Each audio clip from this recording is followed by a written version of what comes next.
I'm Rob Skinner, and this is the Rob Skinner Podcast. Join me today as I talk to Chris and Megan Zillman from Denver, Colorado. Listen as they share how they were converted as a dating couple straight out of the world, their view of dating guidelines, how they build healthy campus ministries in the 2020s, what their objectives are for leading the 30-plus-year-old church in Denver, how to raise a family of 5 and enjoy the ministry at the same time, and finally, what Chris was talking about in his lesson at the ILC in Orlando.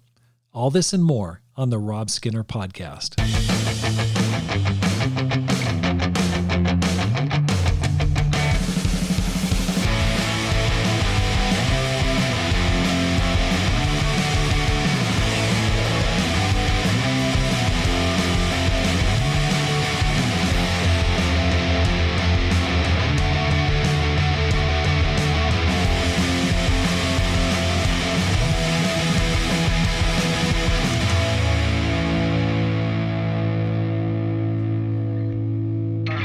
Welcome back to the Rob Skinner Podcast. My goal is to inspire you to live a no-regrets life, make this life count, and multiply disciples, leaders, and churches.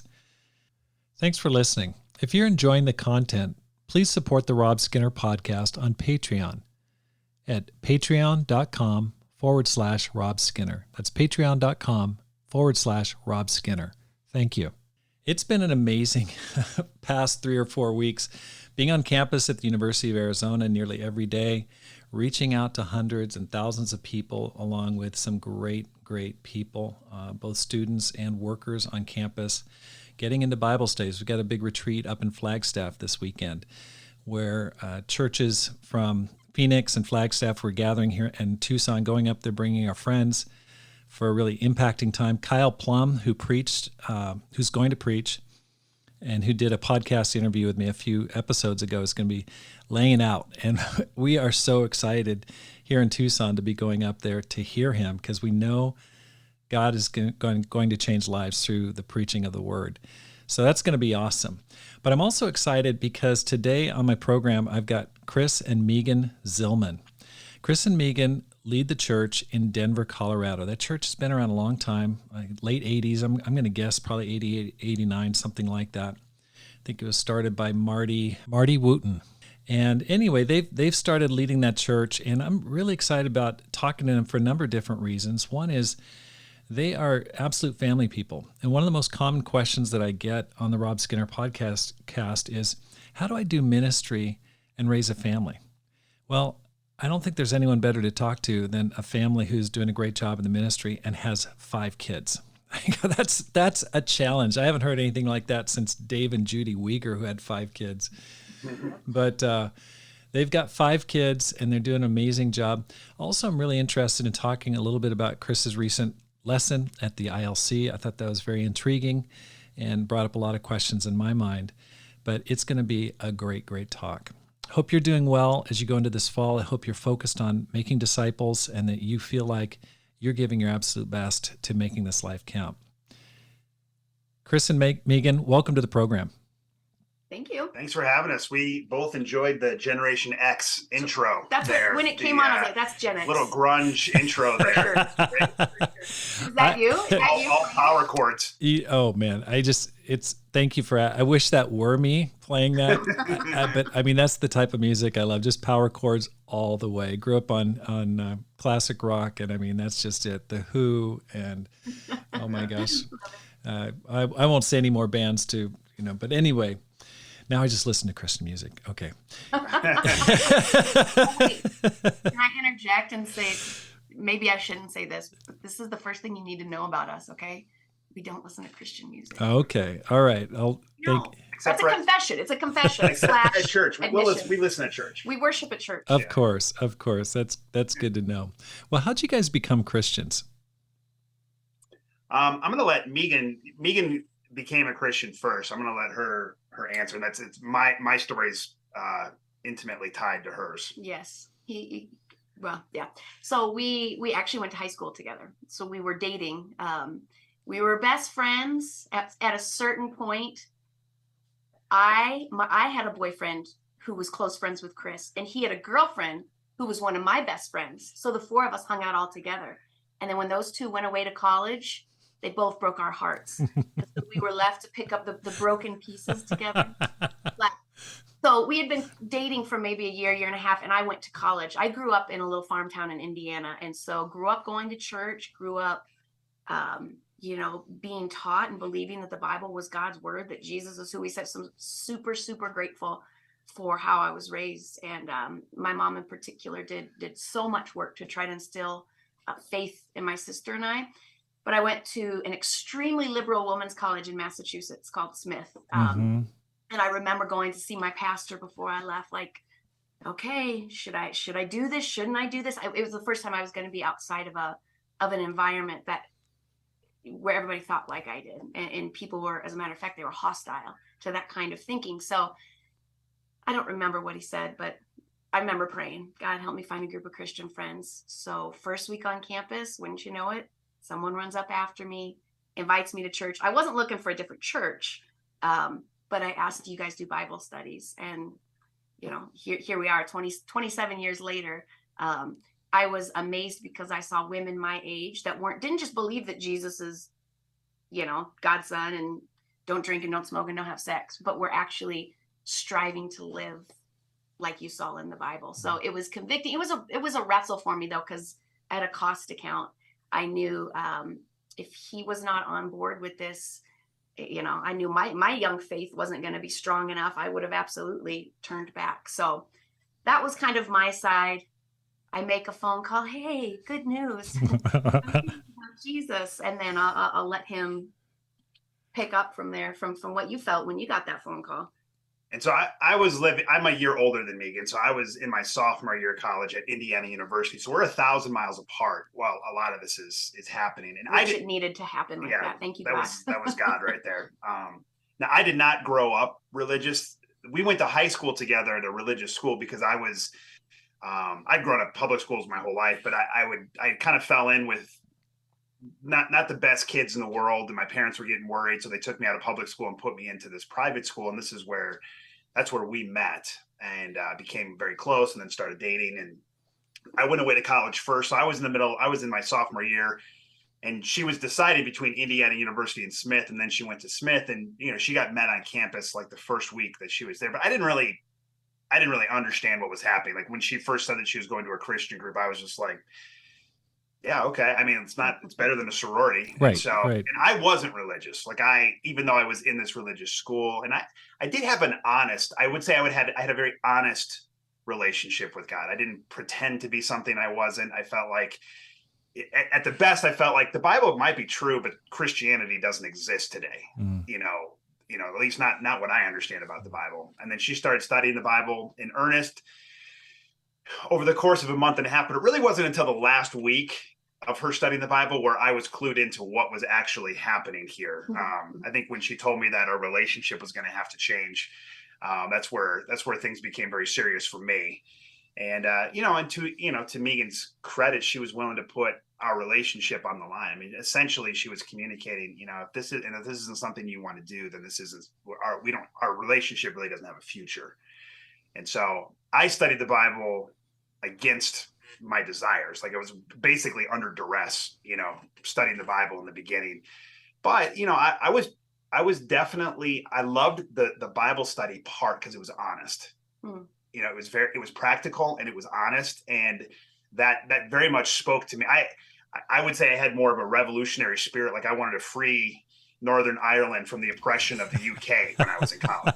And so when we started studying the Bible and you start seeing Christians putting their lives on the line, and that was an expectation for anybody who wanted to follow Jesus, I was like, oh, so this is real. Like what we're talking about is people really doing this. And I was surrounded for the first time by people who not only believed it, but who I saw living their life that way. Yeah. And it was a culture shock for me. I played in the college band at the time. I had long hair, all the Christians were not people I would ordinarily hang out with. As a matter of fact, my campus ministry was essentially like 8 Black women, the campus minister, and myself, and so that was the campus ministry I came into in the beginning. But anyway, she got baptized on a Wednesday night. I started studying the Bible on a Friday night, and then I got baptized the following Friday. So I studied the Bible for 7 days, and I felt like I'd probably lived about 3 lifetimes in those 7 days. 7 days of misery. That was back when email had just started. Oh my and gosh. I have some of those letters of like it was not a fun time. So you were at Indiana State? Indiana University. Indiana University. Okay. In Bloomington. Okay. Part of the Indianapolis church. Okay. And so there was a campus ministry there at the time. Yep. Okay. And so you're like one of the few guys there.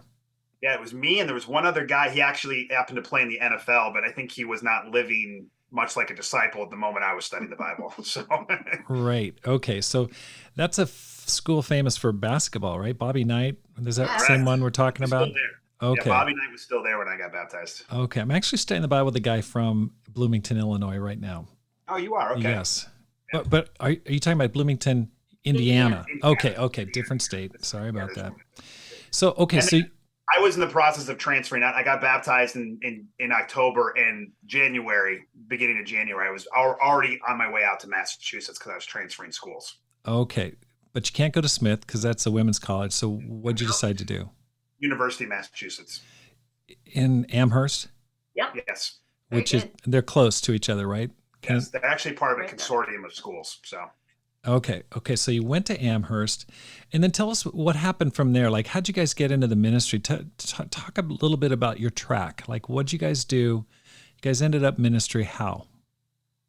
Well, Tom Franz was the evangelist there, and he was amazing. He was a great preacher. And so immediately just watching him do what he was doing, you start to feel an ambition to do something similar. But Chip and Ruby Mitchell were our campus ministers. Mm-hmm. And they were some of the best trainers of young people that I've ever seen. And so they just in unbelievable joy got you to desire to do more. Kevin Miller was my roommate. You know what I mean? And so, but we had such great friends on that campus ministry. That campus ministry did some great things with all 5 of those schools right in the area. And so just being a part of that group, you wanted to do it for your life. It sounds like a hotbed. Was Glenn Petruzzi involved in that mix?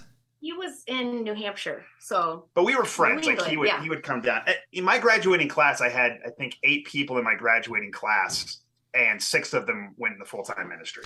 It's crazy how you can get those kind of strange cohorts of people that are really passionate. It was the same when I went to school at UC Berkeley. I mean, it seemed like to me, everyone wanted to go into ministry. Of course, it wasn't the reality, but it just felt like it. It's like, hey, you going? Where are you going? It's not if, but where. Where are you going to go? So, okay. Well, that was. Oh, sorry. No, go ahead. I was going to say when I studied the Bible, I felt like I had spiritual blinders lifted. Like I'd grown up reading the Bible, but it all of a sudden it came to life. Yeah. And again, there's a spirit of this. This really is what the world needs. This is like that. We were so passionate, right? And we all believe that this is God's call. This is God's. And so it is. It's funny. I remember I played basketball, and I remember one time right after I got baptized, I was dribbling the ball up the court, and I had this thought. I'm like, what am I doing right now? This doesn't matter. None of these women know that Jesus died for, but there was that feeling of, well, what else would I do? Right.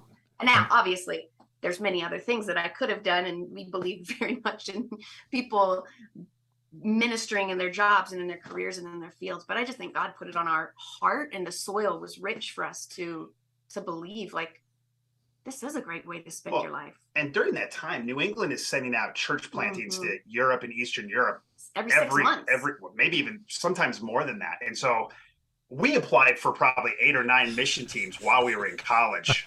We never got accepted, but that's actually one of the reasons why we got in the ministry, because we kind of caught the eye of Randy McKean while we keep showing up at these mission meetings and putting our hat in the ring as like juniors and seniors in college, willing to drop out of college to go on the mission field. And so it was just a very inspiring time. But to be fair, I think also we wanted to drop out of college, go on the mission field so we could get married too. It feels like that was a faster track for us, but I think we knew if we went on the mission field, other motivations. I think if they sent us on the mission field, they'd want us to get married first. And so that was probably part of the motivation too. Well, let's talk a little bit about that. How did you guys recalibrate your relationship to fit more of a spiritual mode? I mean, prior to that, worldly dating, that you get in, you both become Christians, but then all of a sudden it's like, okay, everything's changed.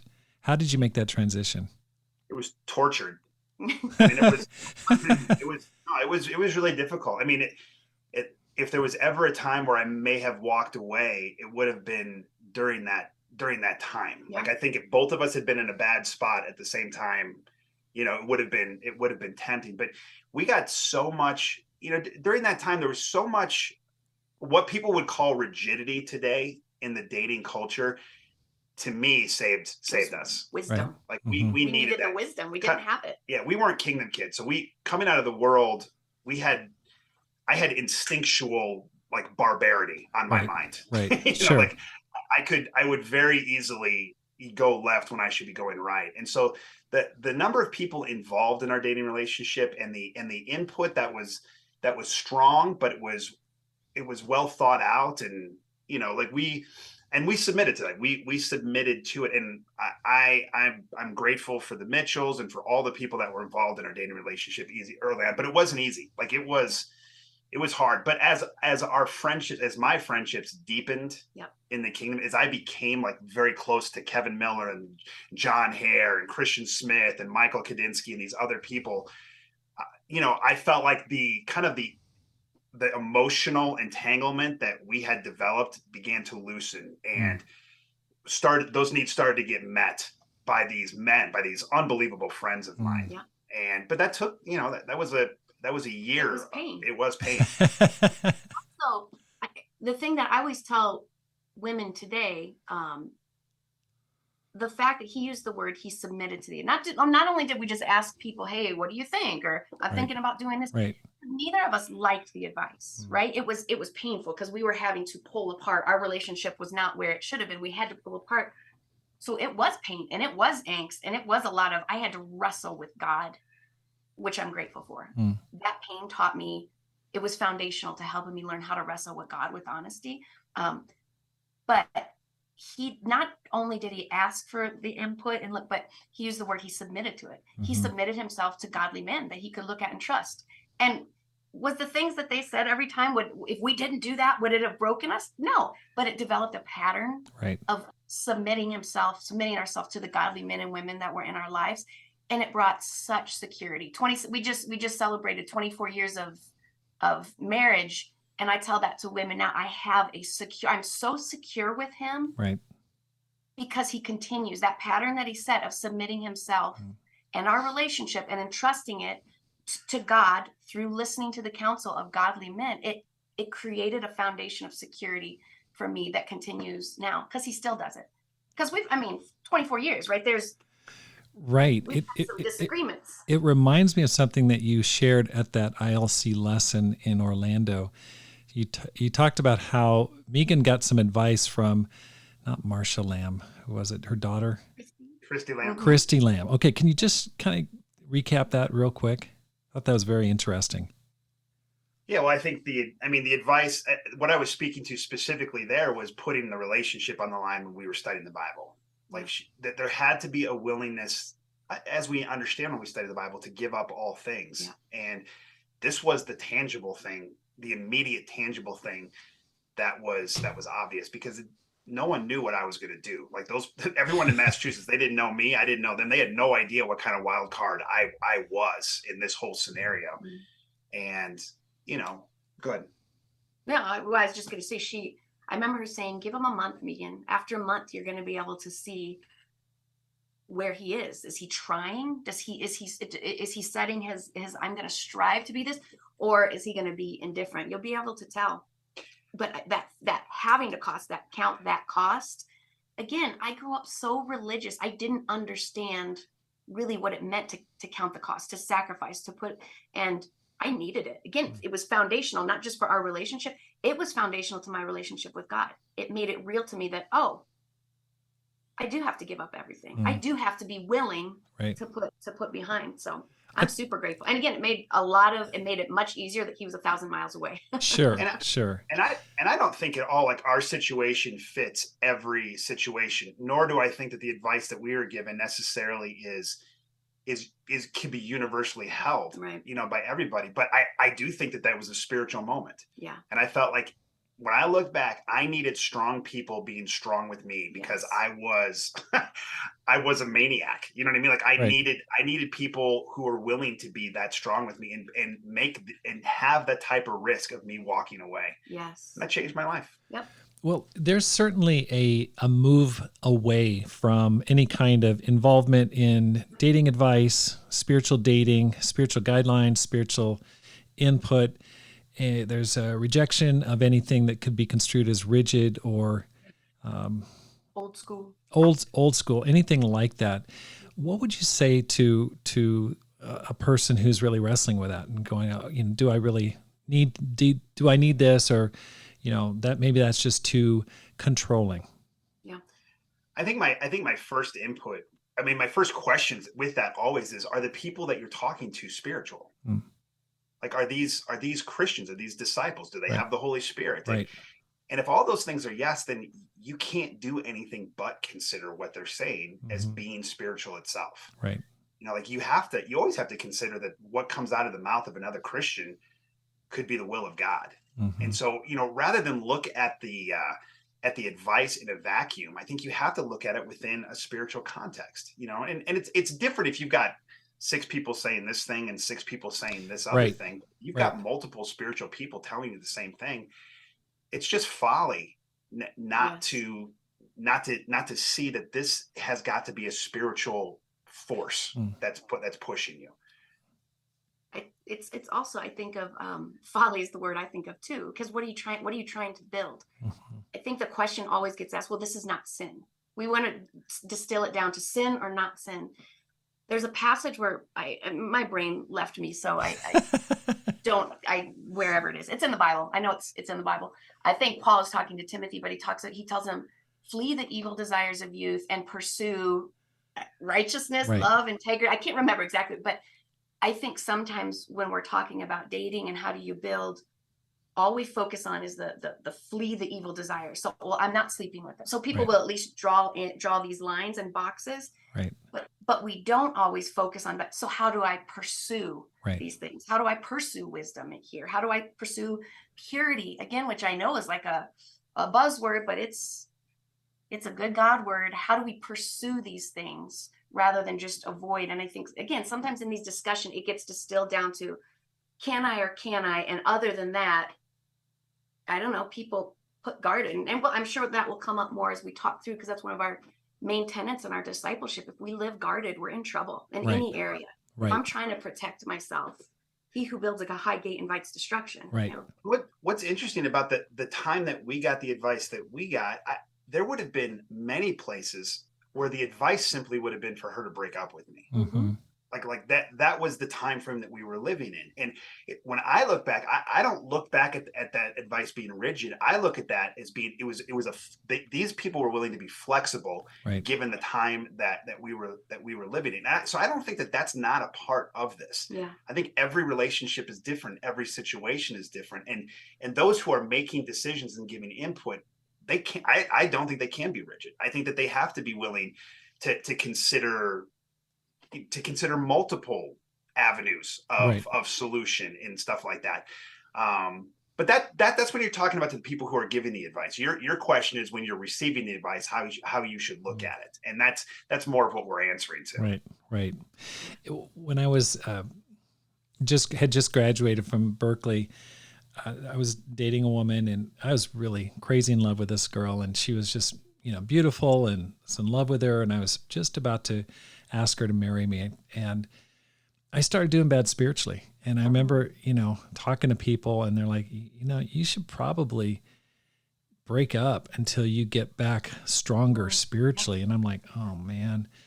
But I knew they were right. And so I did, even though it was difficult. And in my mind, I'm like, okay, I'm just going to shape up my spiritual life, and then I'm going to get back with her. Mm-hmm. And what do you know? After I started doing better spiritually, my feelings had changed for her. Yeah. She was still a great person, still awesome, hadn't changed, still beautiful, but my feelings had changed. And like a year later, I met Pam, and I'm just like, that was awesome advice. She was awesome, but not the one for me, that God had a different plan. But it was at the time I thought, I'm never going to meet anyone like her again. Yeah. I thought I'm never going to feel that way again. She was the one. Anyway, I don't want to go off to my story. So, okay. Thank you for sharing that. Now what was your first step into ministry, and where have you been since you got hired the first time? And I think probably after being a disciple for 3 or 4 months, my mind, there's something flipped on. I was like, this is what I want to do. Right. And so everything that I did from that point on was bent on trying to get into the ministry, applying for the mission teams, applying for every internship possible. And I made my desires known to just about everybody that, I wanted to go in the ministry. And so I went to ministry straight out of college, although I that wasn't a for sure thing. I was working for John Hancock my whole last year of college because Megan and I wanted to get married and I needed to have a secure job lined up. And so I was working for John Hancock. I got my Series 6 and all that stuff. And then Randy McKean had told me not to take the job and that he would find me a place in the ministry. And that was, I graduated in May. I went to ministry 2 weeks before I graduated, and I got married 2 weeks after I graduated. Wow. Good month. That was in, now it's called the Pioneer Valley Church of Christ. It was the Springfield Church of Christ back then in Massachusetts. Yeah, 1998. Yep. And so, wow. and then, we were in Springfield for 6 months, but the plan, I guess, looking back, I go now, I think we realize now the plan was always for Randy to take us out of Springfield and put us into Boston. And so he brought us, the Millers, and the Petruzzis. Now, the Millers and the Petruzzis weren't married yet. They were just all dating. But he brought all of us into Boston to kind of reboot the Boston campus ministries. Meanwhile, Megan is traveling back and forth to school in the Pioneer Valley. So, 2 or 3 times a week, she's driving 90 miles to go to her classes while she's finishing up her senior year of school. And that's kind of where that was our first real time, time of length in the ministry was in Boston. So we were in Boston for 4 or 5 years, had our first son, moved back to the Pioneer Valley, and we're in the ministry there again for another couple of years. Then we ended up, at that point we had our 2 sons, and we're Midwesterners. So we felt a pull to get back to be near our families and that our kids knew grandma and grandpa. So we were for a year, but in order to make that move, we had to step out of the ministry because the church where home was Fort Wayne, Indiana, and Dana and Jen Perkins were leading the church there. And it was a group of, 35, 40. They don't need 2 ministry couples. So we had to count the cost. And we came out of the ministry for about a year and a half, which was very hard. It was a sad choice for us to make. But again, it's one of those things you look back on and you see how God helped us to grow up some. And we always joke that was the time that we learned, oh, this is why people are late to midweek sometimes. Like, you have other job. And so we were there only for a year and a half, got a call from Chicago. Would we be interested in going to Chicago and again, kind of working with the campus ministries there? This was 2005. So we ended up there, and then we were in Chicago for the next almost 15 years. 15 years. About 15 years till we moved to Denver in 2019. So at this point, we've been in 3 families of churches. We've the conference was so much fun because all of those decades and all of those families and churches, you walk down that hall at the summit and you see, you see people from all of those places. And that's when you realize, oh, God, this church is so worth fighting for. Right? I know it. Okay. So you were in Boston. When did you leave Boston? Was it because of 2003? Was there cutbacks on staffing or something? 2002 when we left. No. He's talking about when we moved back to the Midwest. Yes, okay. Right. Yeah. The letter had something to do with it because we weren't looking to step out of the ministry.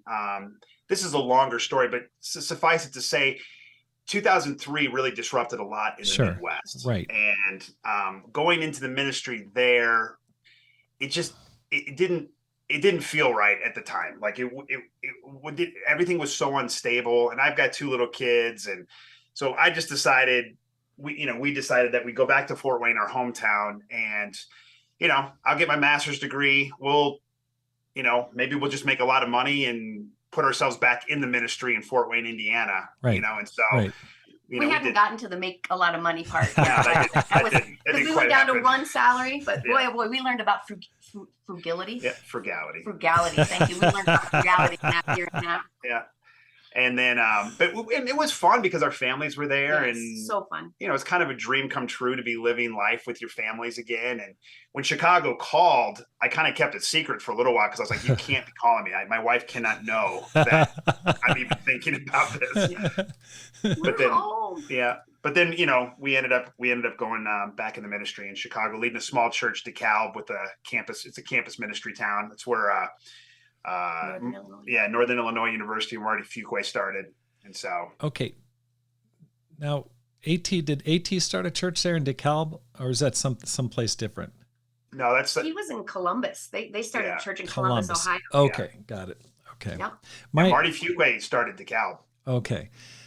My Midwest geography is a little shaky. I'm mostly from the West Coast. Okay, that's my West Coast geography shaky. So it's okay, so you're in Fort Wayne, then you moved to Chicago. We're there for 15 years, and I just want to back up just a little bit. I go, Randy McKean must have had an amazing eye for talent because he pulled in 4 of the most influential people like in one swoop. You guys, and then Glenn and Kevin Miller. I go, wow, I want that kind of eye for talent. That's like a Danny Ainge kind of move right there to like spot that talent. And he just packed the team. Well, and talent's an interesting word to describe those guys, at least, because we were a mess. I don't know that we were the most talented at all, but we were. We were passionate and we were grinders. And on top of that, like we were really good with one another. I think that we spoke the truth. Yeah, we spoke the truth in love. We were able to fight and still be super close and not hold grudges. And it was competitive, but it was also, there was so much like charity and grace and love shown to one. It was a very sweet time in the ministry. And so I think we made, I don't know that we were super talented. I think together we helped each other be more than we would have had we been on our own. Well, then we had incredible trainers, teachers and trainers, and the Mitchells and the McKeans, the Shaws were a part of it. And I think we learned that ministry, again, it's not, here's how you do it. Here, we got so much of the nuts and bolts. We were given, we had the benefit of exceptional training in that way. Yeah. But really what I remember from that time is just living life. I remember spending all the time with the Mitchells and spending time with the McKeans, and so we saw ministry was relational. We saw ministry is about connection, is about just living life together with people. So much of I think even maybe they saw something raw there in terms of desire, passion, some amount of ability, but I just think then they dumped so much water, fertilizer, however you want, by the way that they allowed us to know them and they wanted to know us. And they taught us to speak our minds. They taught us to speak our minds with grace. I mean, there's just so many stories of being in their homes. Valder Koha, the Shaws, the Tranchills, the Bathons, these couples were so instrumental in teaching us how to be passionate, but also how to live with one another. Yeah. And, they're just, it really was. I'm so grateful to Boston and everything that they poured into us, and those families and others as well were just amazing to us. Yeah. Our Christianity has been that. We've been poured. People have been incredible. Our experience has been one of great love. That's awesome. Now, up until the time in Denver, I'd always placed you guys in a campus ministry context. I think weren't you like the czar of campus ministries in the world or something like that? We served as chairman for 6 years. Okay, so you guys, I mean, that if I had a question about campus ministries, like I better call Chris Zillman, or people would say, hey, you need to talk to Chris about that. What's your philosophy for building a strong campus ministry? Now, this is not just theoretical. We're in the process of rebuilding campus ministry here at the University of Arizona, and it's certainly taken a hit after COVID. Numbers have gone down. We're trying to build strong. We're trying to build in the wake of a lot of cultural upheaval, both inside and out. Give Give me your philosophy. Like if you're building, what advice would you give to people like me and others who are trying to build a strong, healthy campus ministry in the 2020s? Yeah. Well, it's a good, I think part of what you're asking is it's the 2020s. Since we've been in campus ministry, it feels like the generational cohorts get smaller, and the way that you have to deal with each of those, you can't carry a philosophy for years at a time anymore. Like you have to be able to kind of transition with the way people are coming into the ministry. Like right now, I can only imagine having a COVID, cohort coming through college who went through 2 years of what they went through in remote learning and so many of the things that happened. It's just different. But I think some of the timeless, if we were to talk about like timeless principles, I would, I think, Chip Mitchell, one of the biggest things that he discipled me on is actually loving these students for where they're at. Yeah. Not being frustrated for where they're not at. Like they have to believe that you do care about them. And so the idea of your house being an open place for people to come and go, and that the campus ministry isn't just an engine to drive growth, but it is a family. Yeah. And it's a place to make mistakes. It's a place where transformation happens over the course of 4 years. But it's a place where you can set high expectations, where you can teach characteristics like zeal and enthusiasm and expectations and accountability, but you can do it within the context of so much fun, right. And experience and memory making and risk taking and all the dumb things that you just want your college students to do. So they leave the campus ministry with just an arsenal of stories of the things that they and their friends did in the campus ministry. That's that's some of it. Yeah. Well, and creating a culture too, I think, especially like when we came in, we had no ties to this church. My only tie was, well, they sat down and showed me the scriptures, the blinders were lifted, and this is the way I want to live. And they're the ones that are teaching me how to do it. But my ties were so tenuous. My tie to God was tenuous. So even very practically, I think as much as the campus can get around the other people in the church, the marrieds, we babysat constantly. Yeah. I wasn't even a week out of the water, and I remember I was at the Kingan's house watching their 3 kids. I'd never met them or their family. There was a sister and I were in there, but that was the beginning. How many meals did we share? We were dating, right? So how many dates did we go on with the older couples? And so much of what how do people say you catch things, right? So much of what we caught was just by being integrated into the rest of the church, which you have to be intentional about, because these students are in their world and the older people are in their world. But I think that's one of the big things. Us as campus ministers, we had the benefit of being right there on campus. So like he said, our house, we would take our kids on campus. We just try. It was, how do you create family, right? And then also I think trying to help these students fix their eyes on Jesus, explaining the whys to them, because it's not enough. I don't know if it ever really was enough, but it's certainly not enough now to just tell people, you got to do this, you got to do that, you got to do this. So helping them understand the whys, why are we saying, let's get out and share our faith? Why are we saying, you guys, boundaries are a good thing in dating? Why are we saying it's good for us to be around one another in the felt? Like really teaching in such an intentional way, teaching them how to think, because they're not going to peak in there. The goal isn't to just have a great campus student for 4 years. The goal is really those years are foundational, right? Even if they were converted there or they're coming in from the teens, campus years are foundational to people's faith. What do I want to put into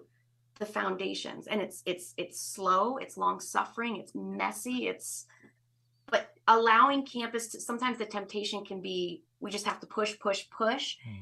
And while we're pushing, let's actually, again, sometimes the students they're going to be messes. We've experienced with ourselves, with our own kids. They come in and where they are prevents us from being able to go where we want to go. But it's okay, because this is the ministry, is stopping and sitting with these young men and women and teaching them to fix their eyes on Jesus. And I think especially today, we didn't have to deal with in UMass Amherst. We had some of the first Kingdom kids come into our campus ministry. Yeah. You know, like there weren't Kingdom kids when there was nobody who Right. grew up in the church Right. when I first got into our campus No, ministry. Bethany Jones, Bethany Smith. Yeah, there just were very few. And when these new Kingdom kids first started coming in, like we all thought these guys are going to be like amazing. Like they're going to be sharing their faith. Right. They've been sharing their faith already for years and years. They grew up in family, you know what I mean? And when they came in, it was different. We were brutal. Like we were so brutal, right. You know, to those kids. And so now our campus ministries are made up pretty much most of the time, at least 50% of Kingdom kids. And there's a difference between the way that they see the church and the way that Gentile conversions see the church. And I can tell you that while the Kingdom kids have so much that's built into them, they bring with them into the campus ministry boatloads of innate health that they don't even know they have. They just do things that are healthy without having to teach them. Right. Whereas, you know, you're like trying to make sure that your Gentile conversions don't get into a fist fight with a visitor, you know, or something like that. But the reality is that the gratitude that the Gentile conversions have on the Kingdom kids, like that is a profound, like chemical interaction that has got to happen. Like you've got to have a lot of conversions happening so that kids who grow up in the church begin to see the church from their eyes as well. Yeah, that's a good point. And that's a huge learning lesson right now that our campus ministries are experiencing, because it's very easy to look at all of the issues that Kingdom kids are dealing with growing up in the church, which are profound. Like they are having to go through things that I never had to as someone coming in from the world. And so they're finding their identity. They are trying to figure out exactly what they do and do not believe. There is exposure to things that maybe they've been overly sheltered from. And they're dealing with all of that when they're coming in. And there is a temptation to pivot everything that we're doing to minister to that. And we can't ignore it and we have to minister to it. But one of the biggest things they need is for people coming in from the world to see some lives transformed, right? And to see the gratitude and the passion that comes about from seeing those lives transformed. Then all of a sudden, it puts into perspective some of what Kingdom kids grew up with. But that, I don't know, that's some of what I think we would say, you know, within a 2-minute, 3-minute answer. That's super, super helpful. Building family, creating family, getting your kids to fix their eyes on Jesus. I love the idea. You really are building a foundation, not just for the campus ministry, but really for their future. Because you think about how college kids, they become so influential especially if they're converted during the college years. I mean, they just carry with them convictions that changes the next 40 years. It's totally awesome. I mean, absolutely. And then, just loving them for where they're at. And at the same time, over 4 years, transforming. I think that kind of long-term mentality is super, super important, rather than just like, hey, you need to baptize 2 by next week, and get into the production mode. That's super helpful. What you guys took over the Denver church a couple years ago, 3 years ago? How long has it been? 3? But it doesn't count quite as 3 because those are 3 COVID years. Okay. Like a year and a half ago. So you're deeply involved in campus ministry for a long time, working with AT there in Chicago. What's it like leading a church of 30 plus years? I think it's probably 33 years, right? Wasn't it planted in 89 or 88? Yeah, that sounds right. I think it was, yeah. You said you weren't going to put us on the spot. The dates are contested. I will say that. Okay. That's true. Boulder. Yeah.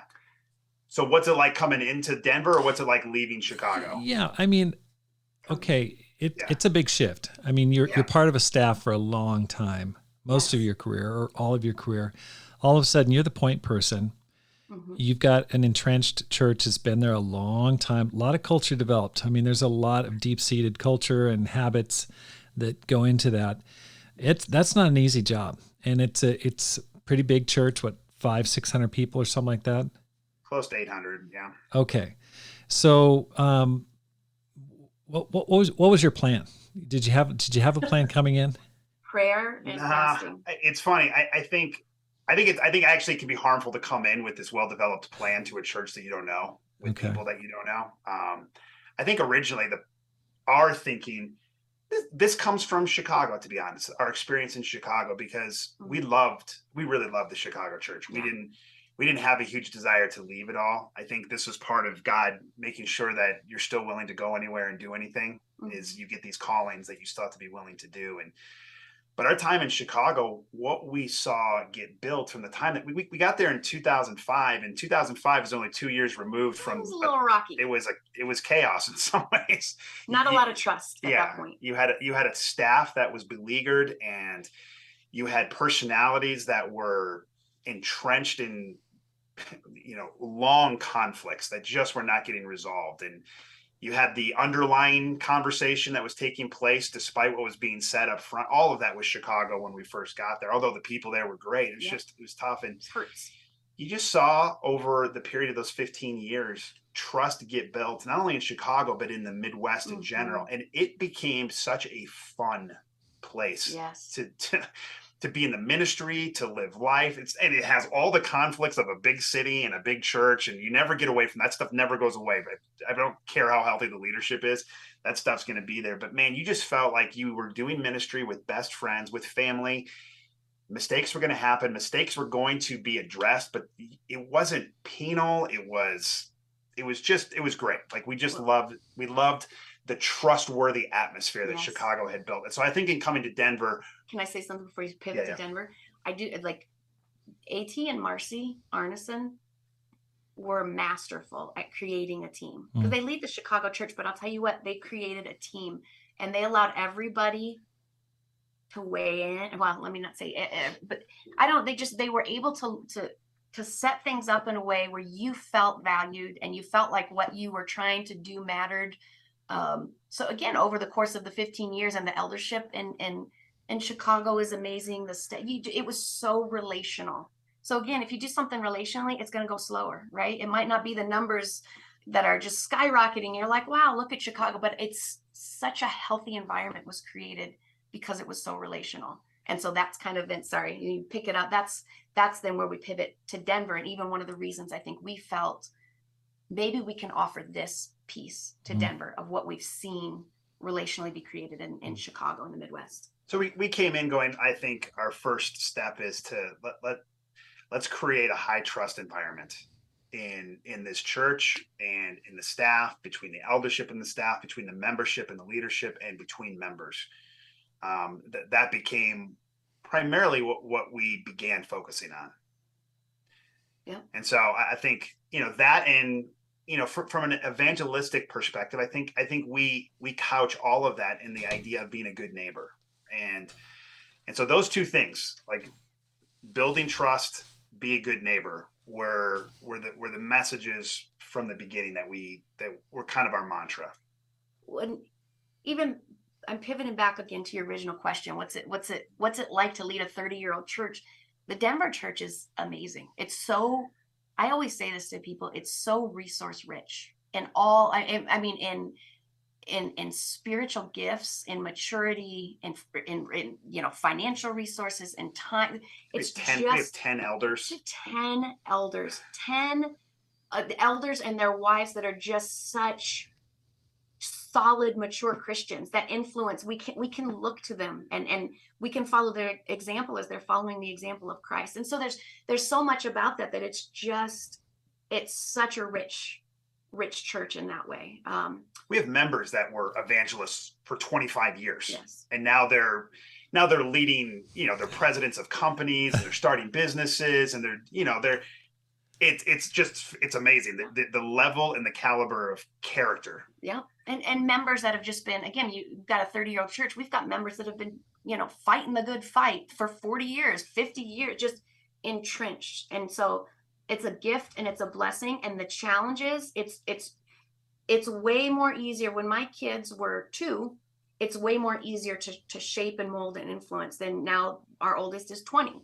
It's a different, and so there are things that develop over the years where, we get entrenched in our culture. So that's the flip side of it is, okay, there's certain things that we're all looking at, and we're all as a church trying to put our arms together and let's reshape this culture. Let's rethink some of these things. But when it's that old and it's that, and it's big, it takes some time to, how do you shape it all? How do you shape? Yeah. And you come in and you're not the most influential person.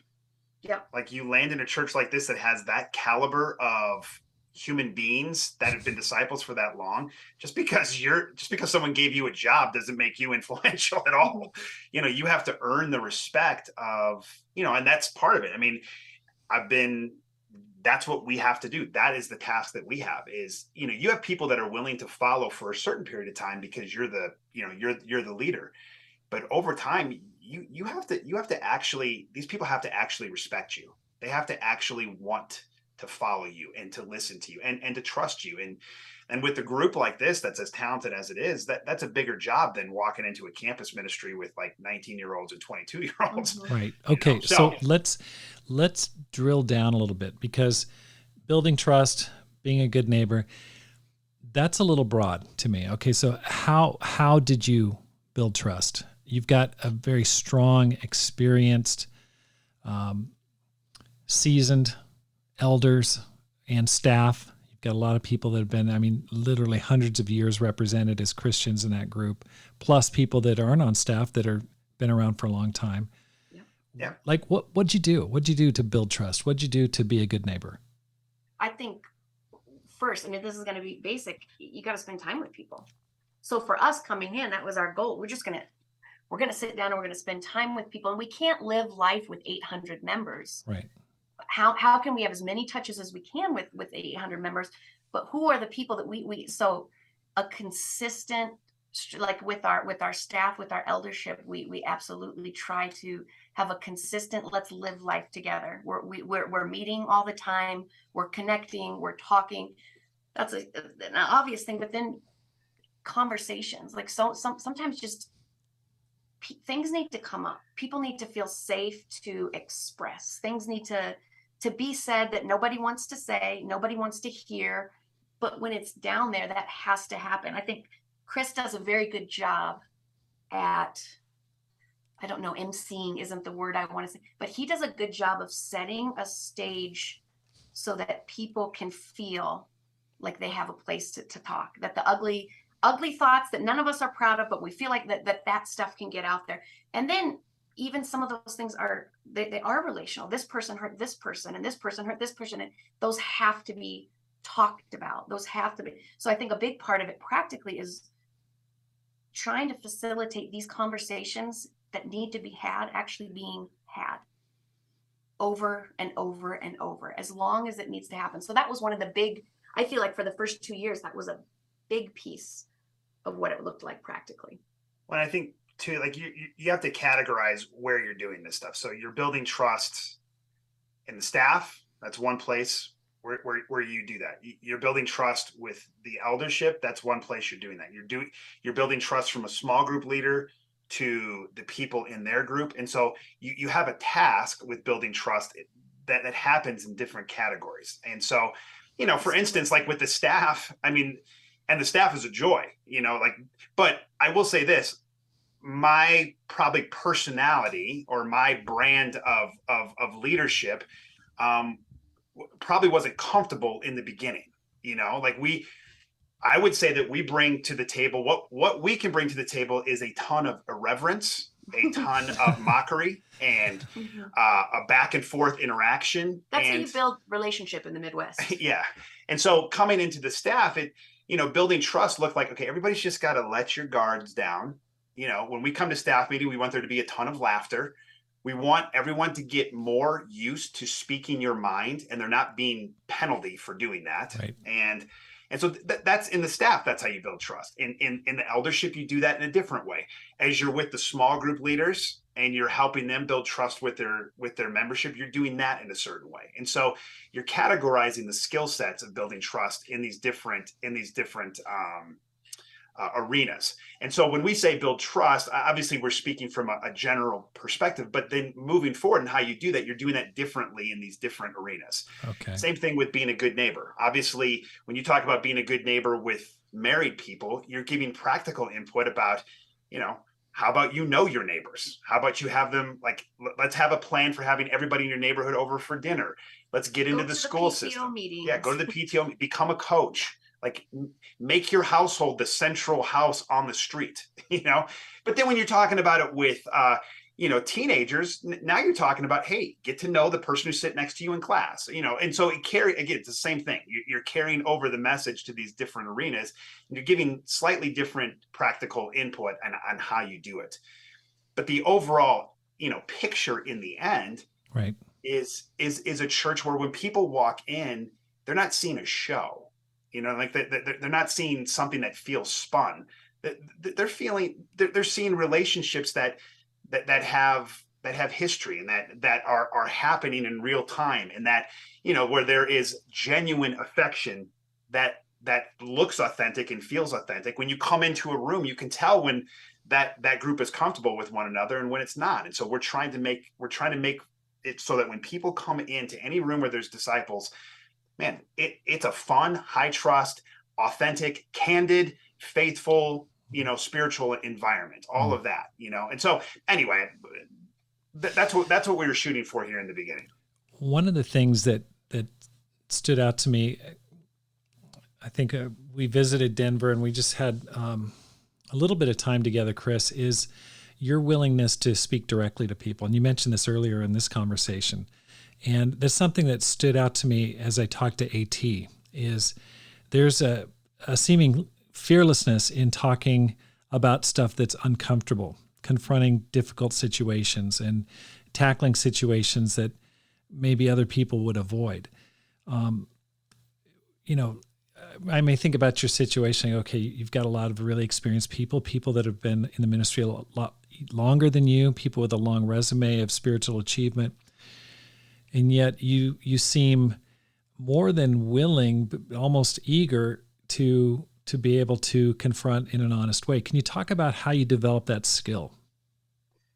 Yeah, I think he practiced on me. I think he got it, Megan. Maybe he got it from you. Obviously in the world, I was mean with this. Mm-hmm. Coming into the kingdom, you have to learn how to be kind with this, and so I came into the church. What I would say is that being a truth teller has always been a high priority for me. But I've never always been super comfortable with how to do it. And so, there's stages of my own growth in how to be I was around Chip, and, Chip will say whatever, whenever, so that was to whomever. Yeah, that was super inspiring to me. But I remember one thing that Chip said to me is like, if you make it weird, it's going to be weird, and so, and so the idea of being comfortable saying what you have to say in your own voice, in your own words, is really imperative to conflict, not saying things the way that someone else would say them, not saying things, not trying to be someone else, but telling the truth in your own voice and from your own perspective. Did you want to? Well, I was going to say, and he's taught me so much about this over the years, because I am a people pleaser. Let's have peace. But the flip side of it is, not only does he speak truth to everything that he just said, but I feel like what I see in him and what I've learned in him is then he's willing to be humble. He's willing to say, if someone comes back and says you were wrong or this was not right, he owns it. I'm sorry. So that's the flip side. He doesn't just go around speaking truth and confronting things as he sees them, but he really does sit in a seat of humility and say, and he's open. I'm not saying, what and which is a huge part of it. And then I think it helps people be able to receive it then, if you know that the person talking to you also recognizes themselves as a flawed human being who needs to be talked to at points.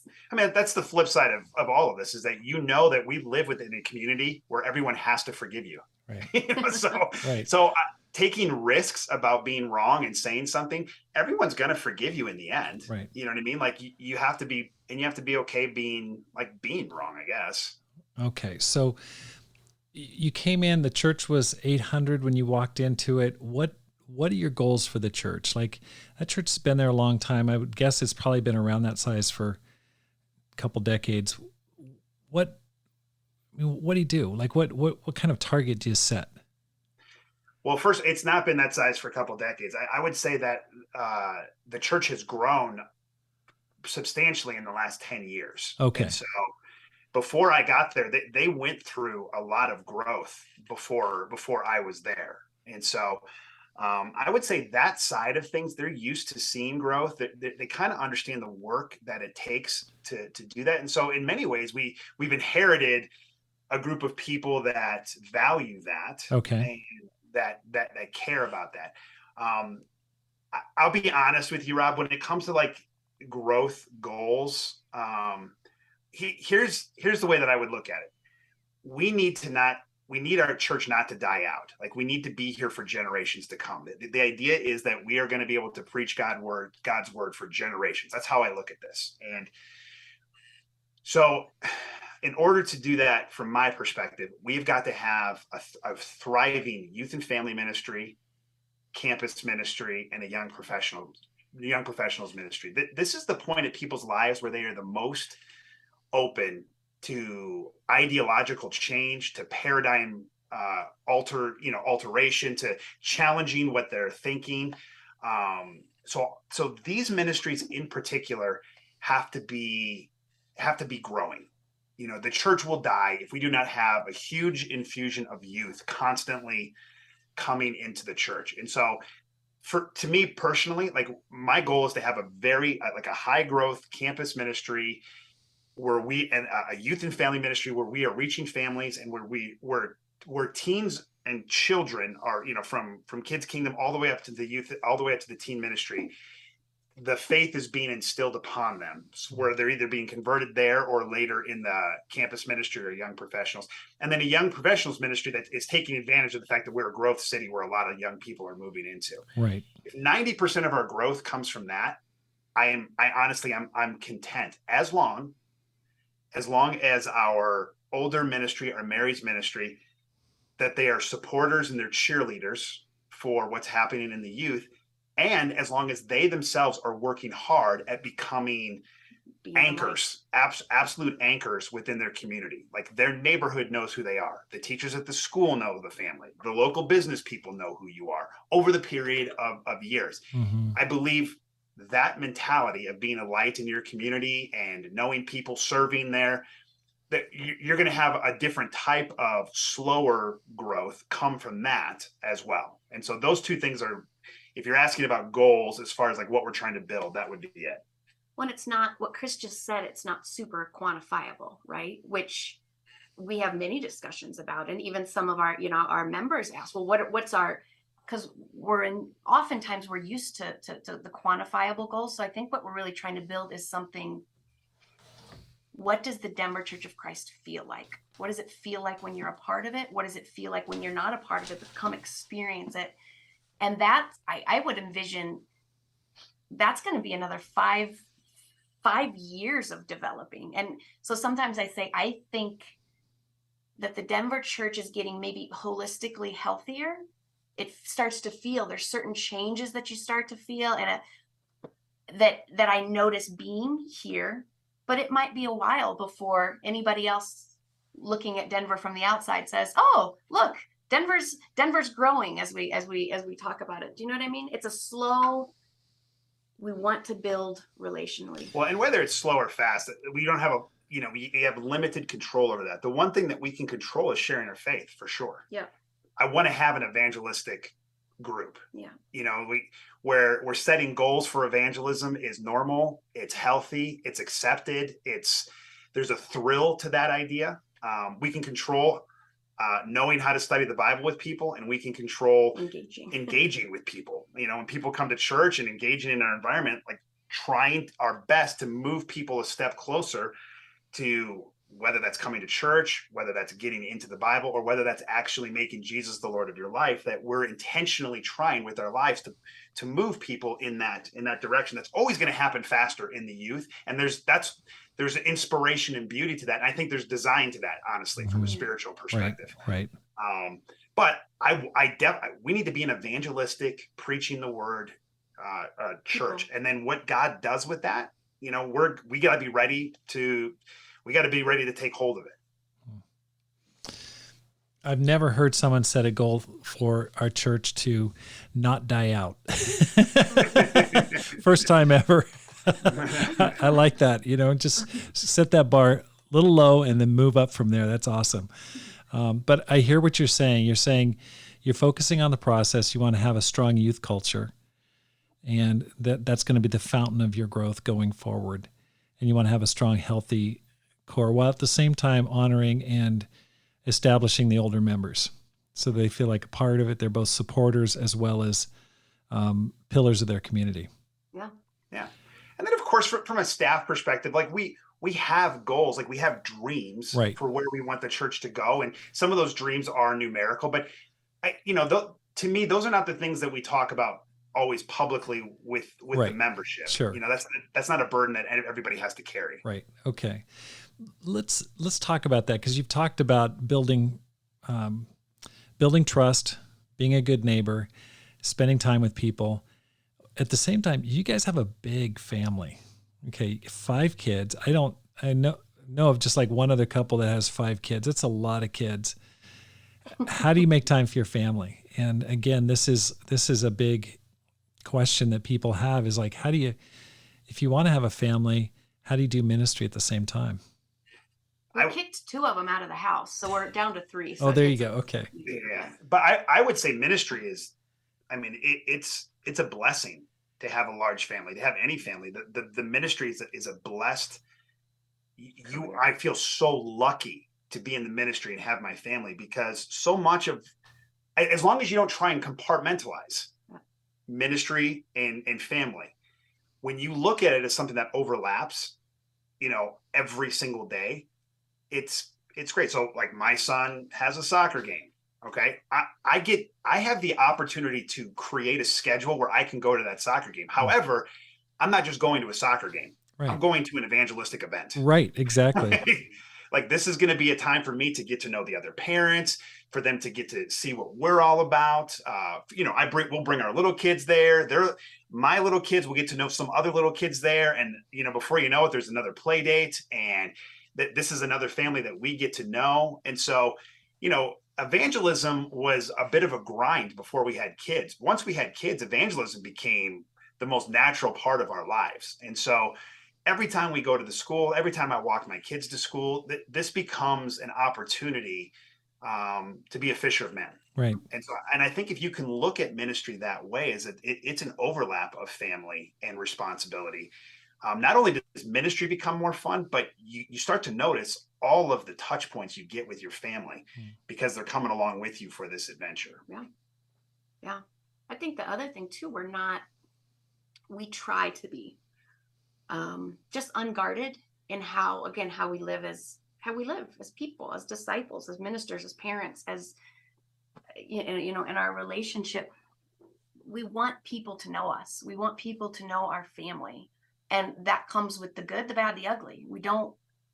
It can be a temptation, especially if you're a minister, to feel like you have to be the example and everything that you have to have parenting figured out. Mm-hmm. You have to have marriage figured out. You have to have, but the reality is we won't. There's certain things that we do well and that we do, but I think what we can be the example in it is we will live unguarded and allow people to influence us. We're going to ask questions. We're going to open the door. We want people to share with us what they see about who we are, how we do family.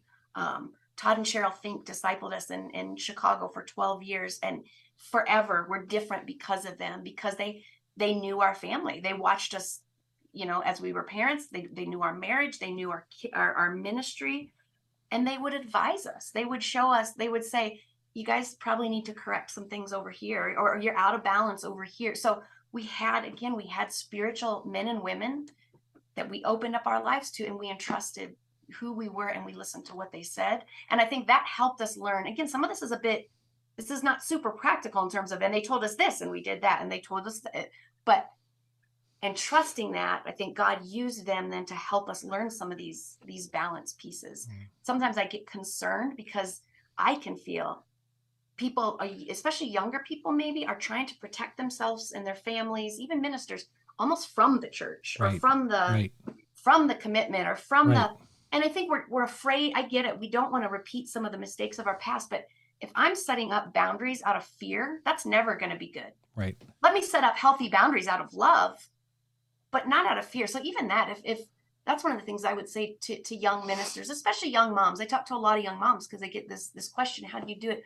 Examine and see the boundaries and the lines that you've drawn for yourself and for your family. Are you doing that out of fear? Or are you doing that out of faith? Because if they're faithful, great, God's going to do something. But if they're fearful, it's like the Israelites coming out of Egypt, and your kids will pay for your lack of faith. Right. You know, if we're driven by fear. And I say that as someone that is driven by fear. So I've had to get so much help over the years in this area. That was kind of a rant. Now I'm done. I think this idea that you're going to make mistakes and you've got to own them and you've got to be okay with that in front of your church. Yeah. You know, I mean, probably the stories that people like best, yes, as I'm preaching, is the mistakes that I make as a dad. Absolutely. Or as a husband. Or as a husband. There's not as many of those, but yeah, well.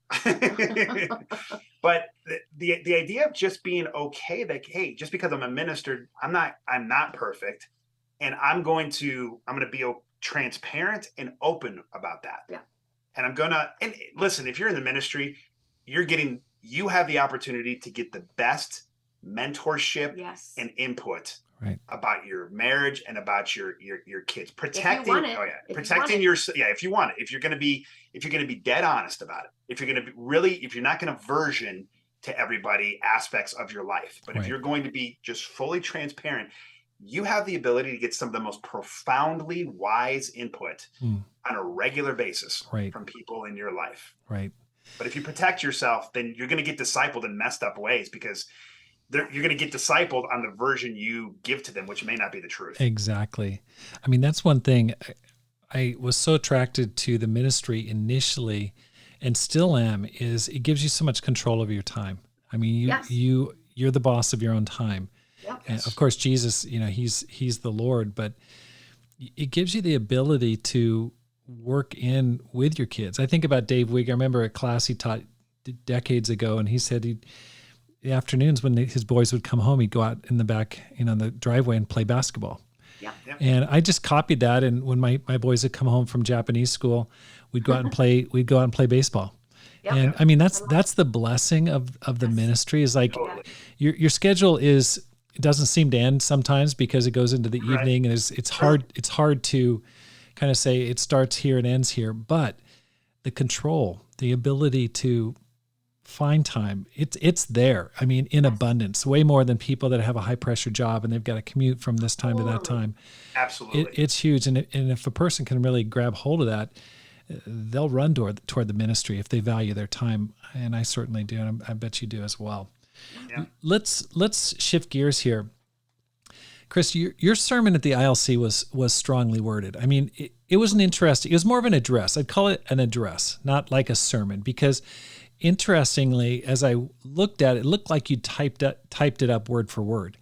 And it looked like you were reading a document, kind of like the Gettysburg Address or something like that. Very interesting. It's just, I like to study preachers, and I'd never heard you preach before. And so that's really interesting. I've never seen a person do that. I mean, your vocabulary, your writing skills definitely came out. My only disappointment, and I shared this in the recap I did of the WDS, is I thought your slot was too short. You have 35 minutes, and you were kind enough to step down when they asked you to, but I kind of wish you'd gone renegade and just said, hey, I need 10 more minutes, because you were really building up this incredible lesson talking about stuff.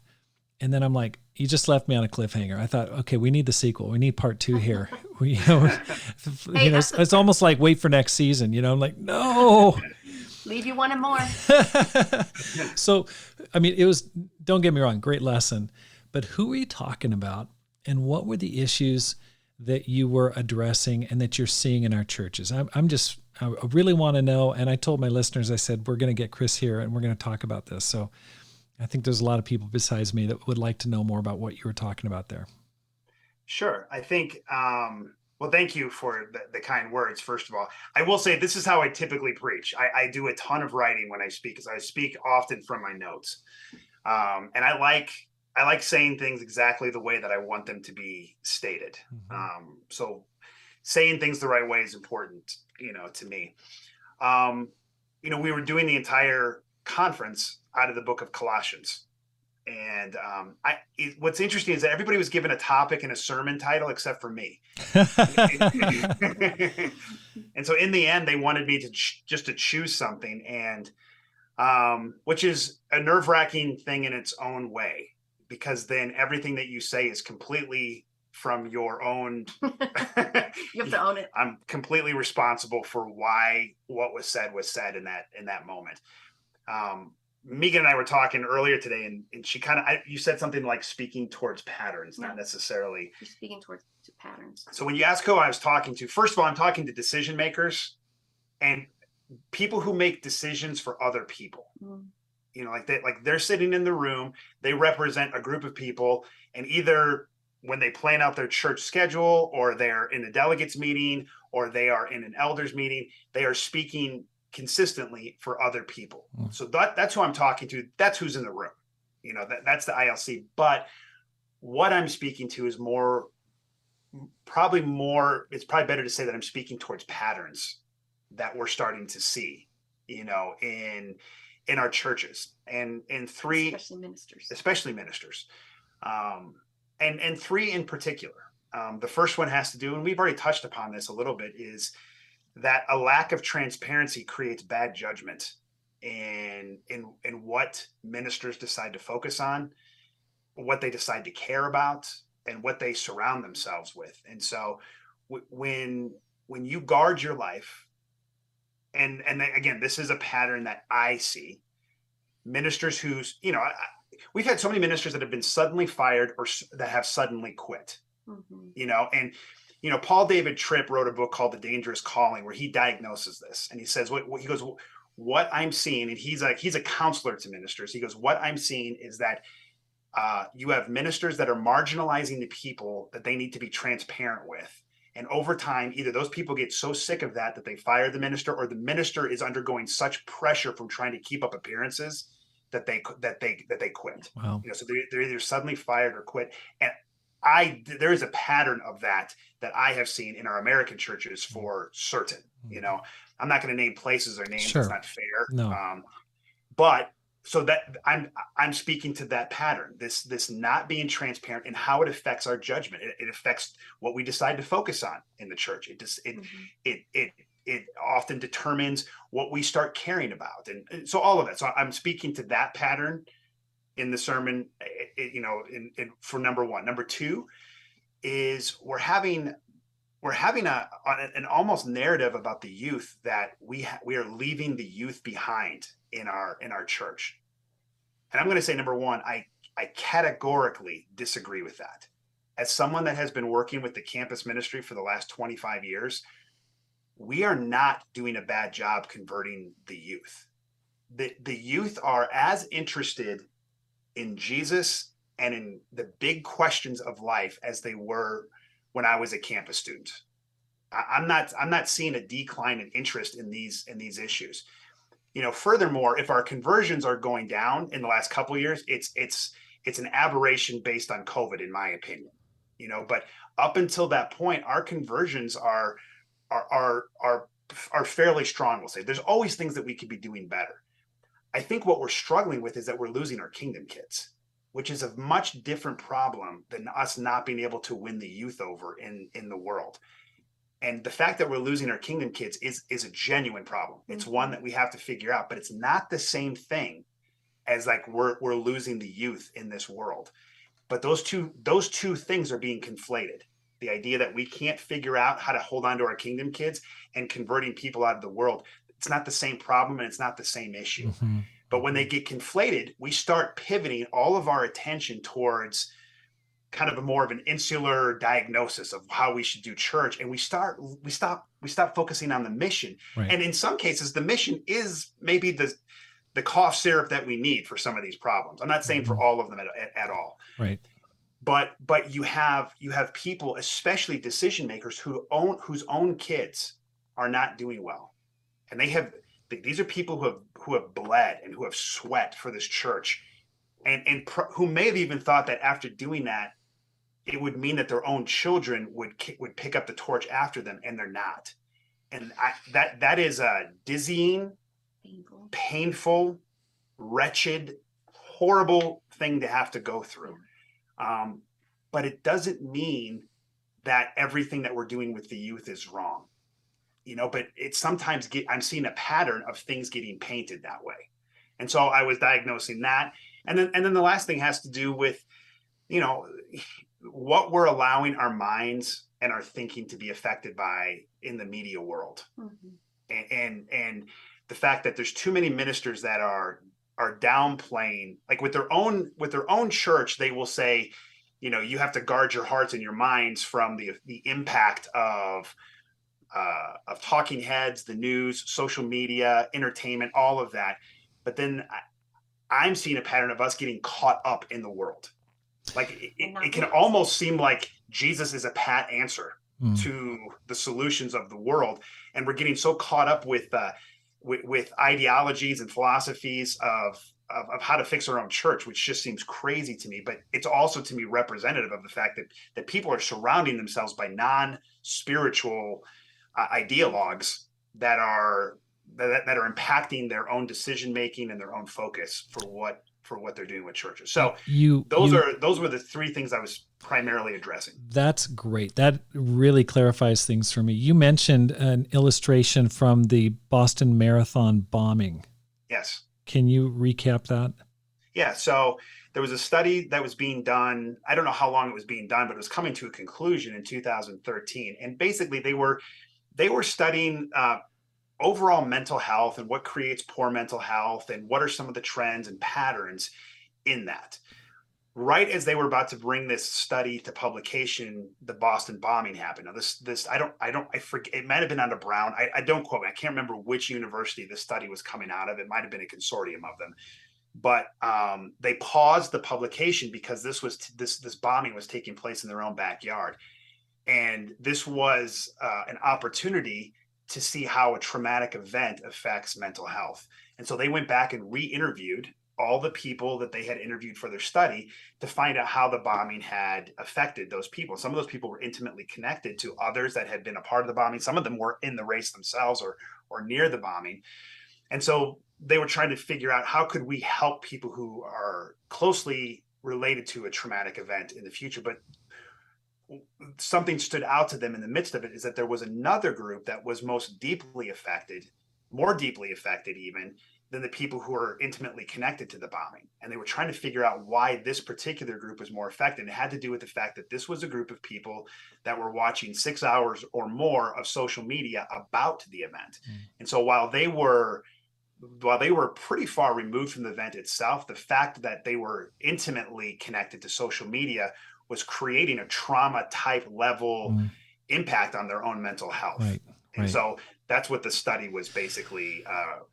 I thought that was really powerful. And then you tied it together and you said, listen, some of us are really, I'm paraphrasing, basically addicted to social media, but then you come into staff meeting or leadership meeting and say, I'm an unbiased observer and here's my thoughts, without acknowledging the fact that you've been swimming in secular opinions and hearsay. I thought that was very, very insightful. What's your prescription for our churches going forward? I mean, these are big issues. We don't have time to cover all of it, but I thought it was super insightful. I mean, stuff that I've experienced, pressure from parents whose kids are not doing well to change my entire ministry philosophy, or basically, radically change my philosophy of ministry to suit their kids. I mean, I'm just like, so when you spoke that, I'm like, whoa, okay. It just helped me because I thought, okay, I'm not the only one who's experiencing this. And I'm sure that there are other leaders and ministers that are facing these kind of challenges. I can speak for myself when our own son went through, his own spiritual crisis. And I spoke to this in that sermon, is that was a moment where we had to allow others to help us in our thinking. We had to be transparent about what was motivating us. We had to be honest about what we wanted to do as a result of all this. And we had to allow other people to mold and move our train of thought. And so the prescription to me is that we've got to be a church that lives in the light again, that is transparent about what's going on in life, where we trust each other enough to bring the truth to one another. And especially the ministry. I think if the ministry can model this, we have so many ministers now. And if there could be a model of ministers who are living in the light, totally transparent, the good and the bad. We don't live in a church anymore that necessarily holds the staff to have to live on this pedestal anymore. I think we have a membership that's extremely forgiving of its staff and actually desires that type of, realness and authenticity. I think if we can model that, and yes, you know what, there are consequences to it. You may lose out on opportunities. You may not carry the same reputation that you did. And those are the consequences of the ups and downs of life. But to pretend that that's not real is stupid to me. So to me, the prescription is transparency, is openness, allowing people real discipleship again. Right. And, Chris, the thing that I loved about the lesson is I love the illustration that you started it off with. You talked about one of your boys getting bullied by a kid, and you were nearby peeking in and seeing this scene, and then you saw a little fist coming out of nowhere, and it was your other son laying a jab on this kid who was bullying your other son. And I just thought such a touching illustration. But you expanded that and say, listen, we've always fought for each other, and we need to continue to fight for each other. And I agree. There's nothing I could agree on more, is we have to stop tearing each other down. And tearing each other down for the sake of our kids who are not doing well spiritually or for whatever reason, and just saying, we have to speak well of each other. We have to defend other leaders, other churches. And I was just like, amen to that. I go, that it addressed an issue that's going on that we've always been strong on, is a universal culture that's loving, kind, supportive, that we have a lot of common bonds. But if we tear each other down for the sake of our own weaknesses or family issues, we're just going to tear down this house that God has built. Absolutely. So I thought that was very, very powerful, great lesson. Any comments you want to throw in there, Megan, on this? I've always got comments, but no, I thought he did a great job too of just bringing it up. So no, I won't comment because I'm not good at being succinct. Thank you so much. It was helpful. It was very helpful. What advice would you guys give to a person who wants to make this life count? They look and they go, okay, this is cool. Zillmans are making a difference. You guys are 45 or so, right? Mid 40s. How can a person get there? That's a big question. I can give like a sliver of an answer that's made a difference for me personally. And, when I had so many ambitions coming into the church before I was in the church, and all of that is a huge part of growing up. It's having these huge dreams and these huge ambitions to do big things but in the background of that is this desire for renown. There is glory in that. And so I think people are motivated oftentimes by a desire for comfort, a desire for glory, a desire for power. And that somewhat motivates a lot of the things that we disguise those things in sometimes spiritual ambitions or, altruistic ambitions. And I'm not saying that that's evil. I think that's a part of growing up. Right. But I can remember when my kids got old enough to start having their own desires and stuff, it's almost like all the internal ambition I once had just got turned off. Like I just didn't care anymore. I wanted a life for my kids, and it occurred to me that everything that I was going to enjoy with life was going to have to do with connection. That I want to have connection to my kids. I want to have a connection to my God. I want there to be healthy connection between me and the community that surrounds me. And that was going to be a fulfilling life, a life without regret. was having these meaningful, honest, authentic connections to the people around me while living a life of passion for God, not apologizing for it, but somehow still in the midst of a dark world, having these meaningful bonds to everyone around me.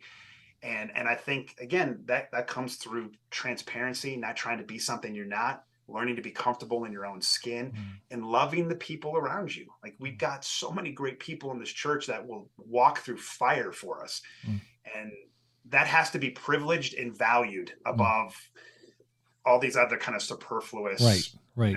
Career ambitions or, church ambitions. Yeah, church ambitions. Right. And so I don't know, that's my answer for me. That's been the key for me. I think I agree and would align myself a lot with that. I think the thing that I would add is just this, and this is simple. That's what I think. Christianity is honestly very simple. It's hard, but it's simple.